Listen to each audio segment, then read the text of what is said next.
If you stop and think about it, there's a real puzzle at the heart of human history. Why is it that almost every single culture on Earth, even those separated by vast oceans and thousands of years, all figured out how to make alcohol? It's a question that goes way deeper than you might think. And the answer, well, it tells us something really fundamental about who we are. Right. This isn't just some random quirk of history. It's not an accident. The fact that fermented drinks pop up everywhere points to something much bigger, a story about what it took to survive and what it took to build a society. You can go back to the earliest human settlements, and you'll find it.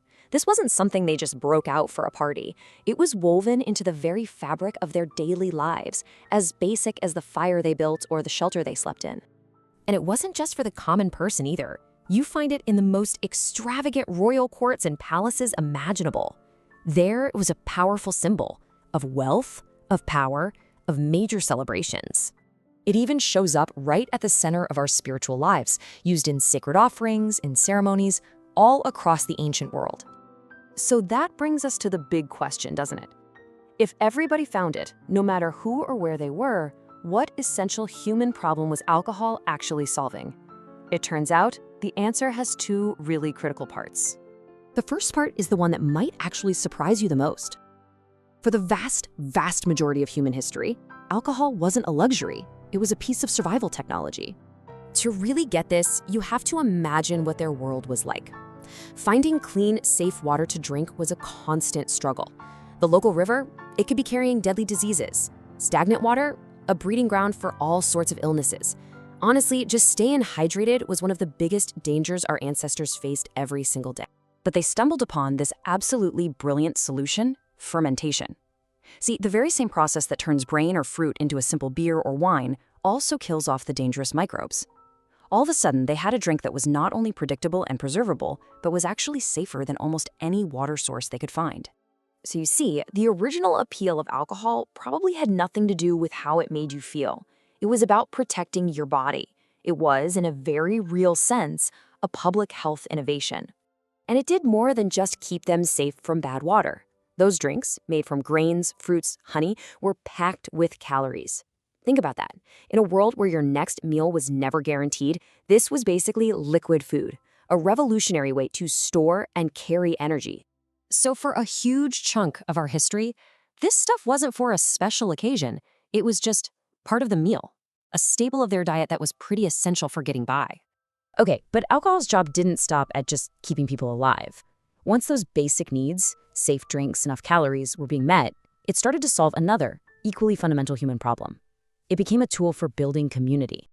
We humans, we're social animals, right? But getting large groups of people to trust each other and cooperate, well, that's not easy. Alcohol became this incredible social glue. The simple act of sharing a drink created a shared experience. It built trust. It strengthened the bonds of the community, whether it was at a daily meal, a wedding, or a funeral. And yeah, the way it affects our minds played a huge part in that. From an anthropological perspective, those mild effects had a clear social function. It helps reduce our natural anxiety, it lowered our social barriers, and it just made people more open and willing to connect. Those are the essential ingredients you need to get people who aren't close family to work together. You can almost think of it like a formula for building trust. It starts with the shared drink, the ritual. That helps lower our natural inhibitions. This, in turn, enhances connection and communication. And when you repeat that process over and over, you end up strengthening the various social bonds that hold a society together. It was a technology for making friends. Now, here's a really important thing to remember. The drinks our ancestors were having were, by our standards today, incredibly weak. They were low proof. And the point wasn't to get drunk. The goal was social participation, to just be there together for longer. So if alcohol started out as this tool for survival and community, what on earth happened? Why is our relationship with it today so complicated? Well, it all comes down to a major technological breakthrough that changed everything. For thousands upon thousands of years, humans only had these weak, fermented drinks. But then, around the Middle Ages, the technology of distillation starts to spread. And when that gets industrialized centuries later, it completely changes the game.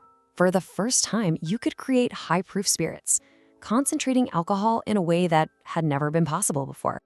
And that huge shift in potency led to a massive shift in purpose. All those original functions, safety, nutrition, gentle social bonding, they got pushed to the side. The new focus became recreation and the much more intense effects of high-proof liquor. Our entire modern view of alcohol has been shaped by this very recent and very different chapter in its story. So when you take a step back and you look at the whole epic story, a completely different picture starts to emerge. For almost all of our time on this planet, alcohol wasn't some kind of moral failing. It was a brilliant solution to three of the biggest challenges we've ever faced. How do we drink without getting sick? How do we store food energy? And how do we build societies where people actually trust each other? So the fact that alcohol is everywhere isn't evidence of some universal human weakness. No, it's a reflection of our incredible ingenuity and our deep, fundamental need to not only survive, but to connect with each other. And really, that's what it all comes down to. To understand the story of alcohol is to understand our own story.